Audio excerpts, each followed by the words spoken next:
প্রতিটা স্টেট থেকে বলছি, আজকে বলছি, আপনার ছেলে মেয়েগুলোকে উচ্চশিক্ষায় শিক্ষিত করুন। বাইক দাম ভেঙে নিয়ে সব বাইক করে, সব বই করে, এটা দেখলে হবে না, বাইকে করে না। প্রতিটা ছেলে মেয়েকে উচ্চশিক্ষায় শিক্ষিত করুন। একবেলা খেতে পাবেন না, কোনো অসুবিধা নেই। ভলেন্টিয়ার যারা আছেন,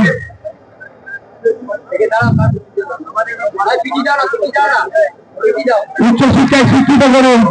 দ্বিতীয় কথা, ভাই শুনো না, এর মধ্যে কোনো দ্বিতীয় কথা, নয় অর্ডার হাতে তুলে নেবেন না, নয় অর্ডার সিচুয়েশন ক্রিয়েট হোক, এই কাজ করবেন না।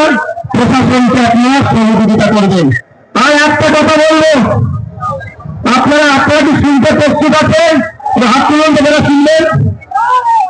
একটা চ্যালেঞ্জ এখান থেকে দিয়ে রাখছি, তৃণমূলের বন্ধুরা আইএসএফ এর সাথে রাজনৈতিক ভাবে খেলে উঠতে পারছে না।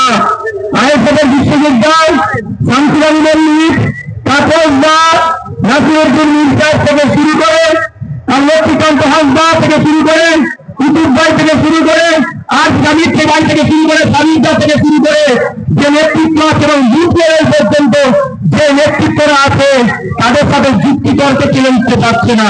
তারা বলছে যে ভোট কেটে নাকি বিজেপির সুবিধা হবে।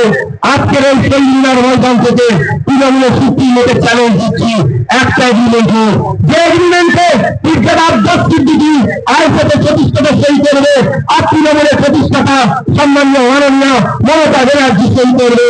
সেখানে আব্বাস ভাইজান লিখলেন, আইএসএফ যেখানে যেখানে প্রার্থী দেবে, ভোট কেটে যদি বিজেপি আছে, তার দায়ভার আইএসএফ নেবে, তৃণমূল যা শাস্তি দেবে মাথা পেতে মেনে নেবে।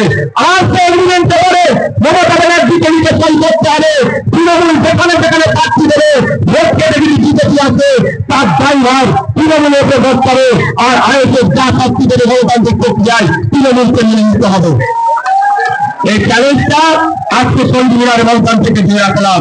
তাহলে দেখা যাবে বিজেপিকে আটকানোর জন্য কেউ তারা প্রশ্নকে এই দেশে লড়াই করছে।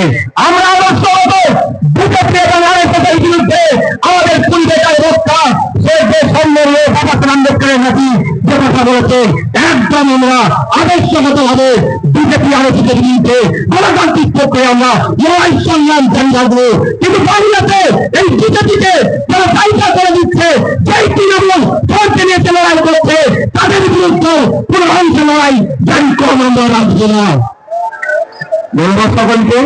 আস্তে আস্তে বিদায় নিন। আপনারা অনুরোধ করবো, যেভাবে শৃঙ্খলার সাথে আপনারা এসেছেন, একই ভাবে শৃঙ্খলার সাথে আপনারা যাবেন। প্রশাসনের বন্ধুরা আপনাদেরকে যেভাবে